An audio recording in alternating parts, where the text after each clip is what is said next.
Oke, aku langsung aja. Jadi di tahun 2020 kemarin, tepatnya bulan April atau Mei, aku didiagnosa terkena HPV. Aku didiagnosanya itu waktu aku di Australia. Kenapa tiba-tiba aku bisa didiagnosa HPV? Jadi waktu tahun kemarin, aku itu melakukan pap smear aku yang kedua. Jadi pap smear yang pertama aku lakuin di Bali, tepatnya tahun 2017. Nah, pap smear itu kan disarankan untuk diulang setiap 2 tahun sekali. 2 tahun atau 3 tahun sekali, aku lupa. Nah, jadi aku berpikir udah saatnya tahun kemarin itu aku untuk melakukan pap smear aku yang kedua. Hasil pap smear aku yang pertama, waktu itu aku masih di Bali, itu adalah normal, semuanya normal. Nggak ada berita buruk tentang nggak ada berita buruk tentang hasil pap smear aku itu. Terus setelah itu tahun lalu habis aku pap smear, sorry aku deg-degan banget ya nih. Aku ditelepon sama dokter yang nge-pap smear aku. Biasanya hasil pap smear itu kan kita bisa ambil sendiri, tapi tahu-tahu aku ditelepon oleh dokter aku. Terus dokter aku bilang bahwa hasil pap smear kamu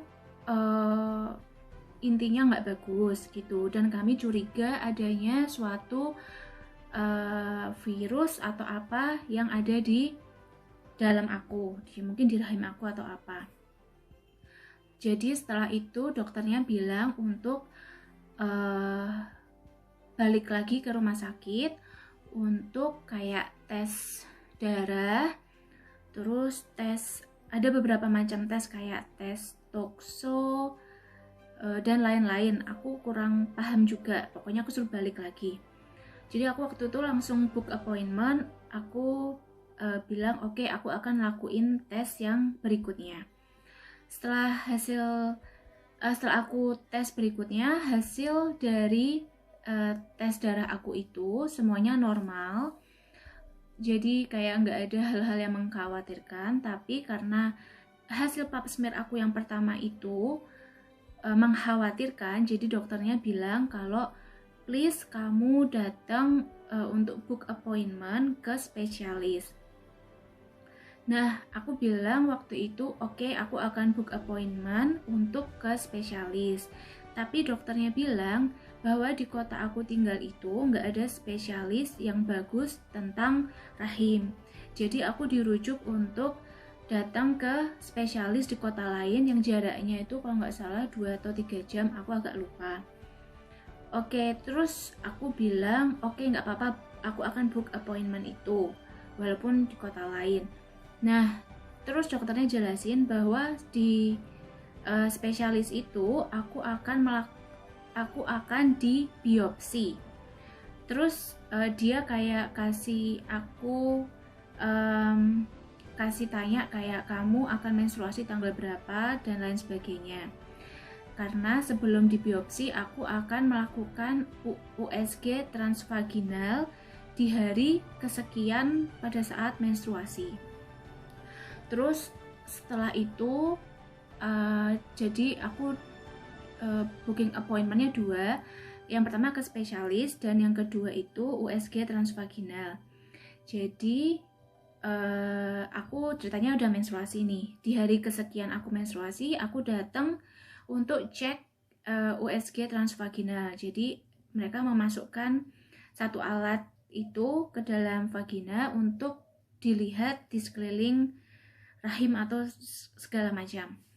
Nah, hasilnya ternyata mereka mencurigai akan sesuatu juga. Jadi kata mereka ada yang namanya cyst atau benjolan di dalam rahim aku.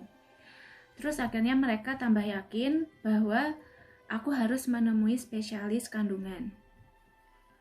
Terus singkat cerita, aku datang ke kota lain itu, jaraknya kalau nggak salah 2 jam atau 3 jam sendirian. Karena suamiku waktu itu ada pekerjaan yang dia nggak bisa skip. Jadi aku datang sendirian. Nah, sebelum datang di biopsi itu, aku ada kayak searching gitu. Kalau di biopsi itu kayak apa. Terus habis itu aku juga tanya sama saudara aku yang bisa aku percaya. Karena saat itu aku nggak bilang sama mamahku, nggak bilang sama adik-adikku. Jadi yang tahu cuman aku, suamiku, dan saudaraku itu. Saudaraku itu dia kasih tahu bahwa sebenarnya aku nggak boleh sendirian. Karena setelah biopsi itu aku akan merasa kesakitan dan akan pendarahan selama sekian hari. Cuman aku orangnya tuh nggak mau ngerepotin orang lain. Jadi aku kayak ya udah aku sendirian aja, aku pasti bisa. Jadi pemikiranku kayak gitu.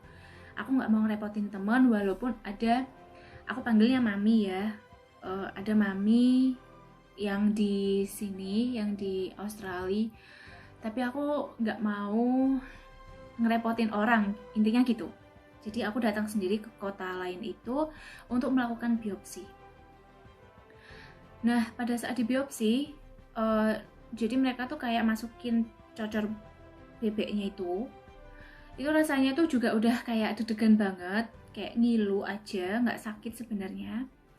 Terus habis itu mereka kayak dokternya bilang, oke, kamu aku swab ya ini pakai cuka atau apa untuk melihat perubahan warna di rahim aku. Setelah di swab, terus habis itu dia kayak ada kayak alat panjangnya mungkin segini ya. Terus di ujungnya tuh kayak ada kayak capitan gitu kecil. Nah itu dia masukin ke dalam vagina. Terus dia kayak pinch, kayak cubit gitu, yang ada kalau nggak salah di sebelah kanan aku. Ambil sampel dari ini di sini pokoknya gitu. Nah rasanya apa? Rasanya tuh kayak dicubit aja gitu. Terus habis itu aku tanya gimana gitu sama dokternya. Terus dokternya bilang waktu itu kayaknya nggak kanker kok gitu, kayaknya nggak kanker, kayaknya cuman HPV. Dia bilang cuman HPV. Terus aku tanya HPV itu bahaya apa enggak? Dia bilang HPV itu bahaya karena belum ada obatnya gitu, intinya dia bilang gitu. Terus aku kayak takut, tapi aku juga shock denger penjelasan dia. Tapi dia bilang gini, udah kamu gak usah khawatir, hasil hari ini kamu ambil lagi 2 minggu berikutnya ya gitu, dia bilang. Terus aku bilang oh iya. Nah karena saudaraku bilang sehabis biopsi itu rasanya sakit, aku waktu udah bayar nih, terus aku masuk ke dalam mobil, itu aku tuh kayak gemeteran banget dan aku nggak ngerasain sakit yang ada di sini. Terus suamiku telepon, terus kayak aku cuma bisa sorry aku lagi baking, wait, lanjut. Jadi waktu itu aku cuman, waktu ditelepon suamiku di dalam mobil tuh, aku cuman bisa nangis yang gemeteran, padahal kamu harus masih nyetir perjalanan jauh. Oke. Aku masih inget banget, jadi kalau keinget itu tuh aku kayak badan aku tuh kayak masih gemeteran gitu rasanya. Terus habis itu selama perjalanan aku tuh kayak ngerasa deket banget, kayak cepet banget nyampe rumah. Aku serius nggak bohong, tapi aku ngerasa itu cepet banget nyampe rumah dan aku selama perjalanan nggak ngerasa sakit sedikit pun. Setelah aku nyampe rumah, aku rebahan, itu baru aku ngerasa sakit banget, yang ngerasa kayak aku nggak bisa jelasin rasa sakitnya kayak gimana, dan itu pendarahan. Jadi aku udah sedia pakai tampon untuk bukan tampon, waktu itu pembalut ya, karena nggak boleh ada yang insert gitu, jadi harus pakai pembalut. Aku cuman bisa rebahan aja waktu itu. Nah oke. Terus 2 minggu kemudian aku sama sekali nggak berani yang namanya datang untuk appointment bacain hasil dari biopsi aku itu. aku skip. Aku nggak datang karena aku ketakutan dengan apa yang akan terjadi waktu dokternya ngebacain hasil biopsi aku. Jadi aku sama sekali nggak datang ya, tapi aku merubah pola makanku, yaitu waktu itu aku sama sekali nggak makan kayak daging, ayam, nggak minum susu, pokoknya bener-bener kayak cuma makan buah, sayur, kayak gitu aja. Nasi aku tetap makan. Dan aku bersyukur punya suami yang dia support aku, yang bener-bener kayak dia yang ngatur aku harus makan apa setiap harinya. Nggak boleh makan ini, nggak boleh makan itu, dan hanya boleh makan ini gitu. Karena aku sebenarnya tipe orang yang nggak bisa kayak ngurangin ini itu, jadi aku akan makan semua gitu intinya gitu. Nah terus beberapa bulan kemudian, kayak 1 bulan kemudian, aku berusaha nggak ngepikirin aku punya HPV. 2 bulan kemudian, 3 bulan kemudian, aku nggak berpikir aku punya HPV karena menstruasi aku normal, nggak telat, nggak yang heavy flow, semuanya normal ya. Terus sampai suatu saat aku tuh bener-bener di keadaan yang aku kepikiran banget, dan aku waktu itu ingat banget lagu yang selalu aku nyanyikan. Lagunya kayak gini. Sungguh ku percaya tiada yang mustahil, mukjizat masih ada dalam hidupku. Sembuhkan sakitku, pulihkan jiwaku, mukjizat masih ada bagiku. Itu lagu yang aku selalu nyanyiin pada saat aku berdoa sama Tuhan. Aku nyanyiin lagu itu karena aku merasa Tuhan, aku sakit, tapi aku nggak mau jadi orang yang mengecewakan untuk keluarga aku, untuk suami aku. Jadi waktu itu aku kayak takutan sama diri aku sendiri. Sorry. Terus habis itu suami aku tuh selalu kayak dateng peluk aku gitu, sedangkan diri aku sendiri, aku merasa aku tuh sehat, aku tuh nggak sakit gitu loh. Aku selalu mikir aku nggak sakit, aku nggak ngerasa sakit sama sekali. Jadi gimana bisa aku kena HPV? Terus suatu saat, tunggu aku ambil tisu dulu. Oke, jadi suatu saat aku nemu di YouTube tentang ada cewek, dia cerita tentang dia kena HPV, dan HPV-nya dia berubah menjadi kanker hanya dalam waktu 6 bulan. Dari situ aku panik, dan aku kayak meyakinkan diriku, oke, aku harus minta hasilku, apapun hasilnya aku harus bisa terima. Jadi aku berusaha untuk menguatkan hatiku sendiri dulu. Saat itu aku udah cerita sama adikku, udah cerita sama mama aku, dan mereka semua kasih support yang yang gede buat aku. Nah terus waktu itu kan masih lockdown, coronavirus tuh kayak lagi gila-gilaan, dan aku juga waktu itu nggak kerja, suami aku juga waktu itu nggak kerja karena nggak ada pekerjaan. Kita kayak waktu itu semua orang deh kayaknya pasti ngalamin ya. Jadi aku nggak mau buang uang mahal banget ke spesialis itu hanya untuk baca hasilnya. Jadi aku telepon, aku minta dikirim ke email aku, karena aku bilang hasilnya akan aku kirimkan ke Indonesia. Nah akhirnya mereka kirim lewat email, terus aku kirimin ke beberapa dokter. Jadi ada yang dari kenalan adik aku, ada yang dari kenalan saudara aku, ada yang memang aku tanyakan ke dokter yang pilihan aku sendiri. Setelah mereka kasih tahu ke aku hasilnya, aku bener-bener kayak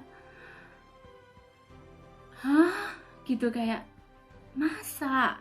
Karena hasilnya aku tuh nggak ada HPV dan aku nggak ada kanker. Jadi kayak, terus yang kemarin dokter-dokter bilang, spesialis bilang aku kena HPV tuh gimana maksudnya? Aku nggak paham. Karena hasilnya tuh, wait, oke, aku masih punya hasilnya di sini. Itu bahwa dia bilang nggak ada bukti apalah itu kalau itu adalah HPV gitu. Jadi kayak apa ya, kayak mujizat tuh bener-bener ada ternyata buat aku. Aku nggak nyangka bahwa oh my god, selama ini aku ketakutan sendiri, selama ini aku kepikiran sendiri tentang HPV, ternyata itu semua dipatahkan begitu aja sama Tuhan Yesus bahwa itu bukan HPV, kamu sehat. Aku bener-bener kayak kalian gak akan bisa apa ya, perasaan seneng, perasaan yang kayak aku gak bisa explain kayak gimana senangnya aku waktu itu. Aku langsung kayak bersyukur, aku langsung berdoa, terima kasih Tuhan, kamu tuh menjawab doaku Tuhan gitu. Dan kayak nyanyian yang selalu aku nyanyiin, sungguh ku percaya tiada yang mustahil, mukjizat masih ada dalam hidupku, sembuhkan sakitku, pulihkan jiwaku, mukjizat masih ada bagiku. Itu benar-benar ada buat aku. Kalau mukjizat itu ada buat aku, mukjizat juga ada buat kamu. Siapapun kamu yang kamu lihat video ini, yang kamu lihat cerita aku, dengar cerita aku, mukjizat tuh ada buat kamu. Kamu harus percaya itu. Karena aku pun juga jujur aku nggak percaya adanya mukjizat buat aku. Mungkin ada buat orang lain, tapi mungkin buat aku nggak ada. Tapi di saat ini, setelah 26 tahun aku hidup, aku merasa mukjizat itu ada buat aku.